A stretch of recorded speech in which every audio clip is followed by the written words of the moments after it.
In the previous lecture, we used this hash function and we stored this record at index 11, this record at index 98, this record at index 5, and so on. Now this record has to be stored at index 98, but this slot 98 is already occupied by this record. So now the problem is where to store this record. This problem occurred because our hash function generated the same address for these two different keys. For this key also it generated 98 and for this key also it generated 98.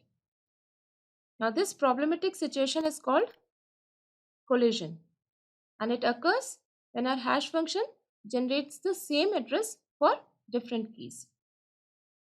This problem of collision would never occur in direct address tables because there we were using keys as addresses and keys are unique. So we'll have unique address for each record. An ideal hash function would perform one-to-one mapping between set of all possible keys and all hash table addresses, which means that it would generate a unique address for each key.